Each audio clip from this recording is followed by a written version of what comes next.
తెనాలి వ్యవసాయ మార్కెట్ యార్డ్లో ఆలపాటి శివరామకృష్ణయ్య మెమోరియల్ నేతృత్వంలో ఈ నెల 29వ తేదీ నుంచి ఏప్రిల్ 4వ తేదీ వరకు ఒంగోలు జాతీయ స్థాయి ఎడ్ల బండ్ల మరియు పశుపాల ప్రదర్శన అలాగే అగ్రికల్చరల్ ఎగ్జిబిషన్ జరుగుతుందని ఎమ్మెల్సీ మాజీ మంత్రి ఆలపాటి రాజేంద్ర ప్రసాద్ అన్నారు. ఇందుకు సంబంధించి వ్యవసాయ మార్కెట్ యార్డ్లో జరుగుతున్న ఏర్పాట్లను ఆయన పరిశీలించారు.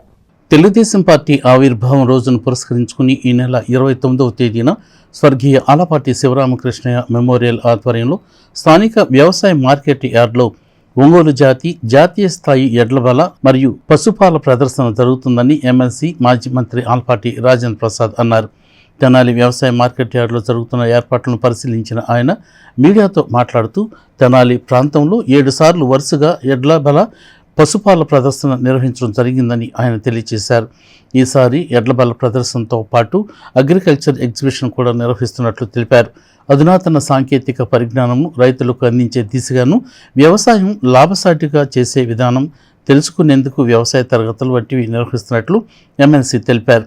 ఇందుకు సంబంధించి 18 కమిటీలు వేయటం జరిగిందని, ఉదయం పూట వ్యవసాయంలో క్షేత్రస్థాయిలో సాంకేతిక పరిజ్ఞానం అందించే దిశగా కార్యక్రమాలు, తదనంతరం సాయంత్రం ఎడ్లబల్ల ప్రదర్శన, పశుపాల ప్రదర్శన జరుగుతాయని ఎమ్మెల్సీ ఆలపాటి రాజేంద్ర ప్రసాద్ తెలియజేశారు. వారం రోజుల పాటు జరిగే ఈ కార్యక్రమం రైతులకు ఒక పండుగ లాంటిదని ఎమ్మెల్సీ మాజీ మంత్రి ఆలపాటి అన్నారు. ఆలపాటితో పాటు టీడీపీ పట్టణ అధ్యక్షుడు తాడిపోయిన హరిప్రసాద్, రావి చిన్ని, జొన్నాదుల మహేష్, అడుసుమల్లి వెంకటేశ్వరరావు, సుంకర హరికృష్ణ, రమ్య తదితరులు ఉన్నారు.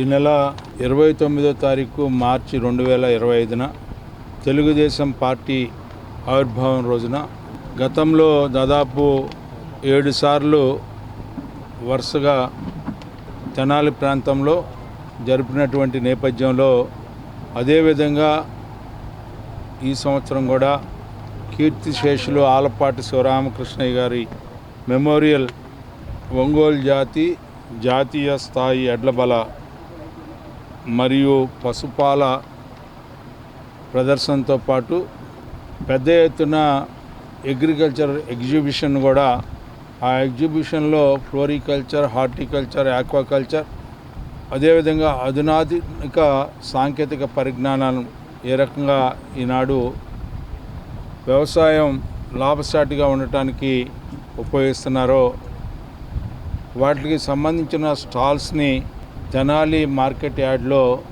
జరపదలిచి ఈ కార్యక్రమానికి అనేక మంది పెద్దలు, కేంద్ర మంత్రివర్యులు పెమ్మసాని చంద్రశేఖర్ గారు, అదేవిధంగా నాదెళ్లి మనోహర్ గారు ఈ యొక్క కార్యక్రమానికి ఆది నుంచి ఈనాటి వరకు కూడా కొనసాగుతున్నటువంటి కన్వీనర్ అయినటువంటి ఆనంద్ బాబు గారి నేతృత్వంలో ఈ కార్యక్రమాన్ని 4వ తారీఖు ఏప్రిల్ వరకు 2025 సంవత్సరం వరకు కూడా జరుపుకునే విధానాన్ని ఇక్కడ పెద్దలందరూ కూడా, కార్పొరేటర్లు, తెలుగుదేశం పార్టీ నాయకులు, అదేవిధంగా జనసేన, బీజేపీ నాయకులు అందరూ కూడా కలిసి సమిష్టిగా ఈ మహోత్సవాన్ని అందరి పెద్దల నేపథ్యంలో ఈ కార్యక్రమాన్ని కొనసాగిస్తున్నందుకు నా హృదయపూర్వకమైనటువంటి ధన్యవాదాలు.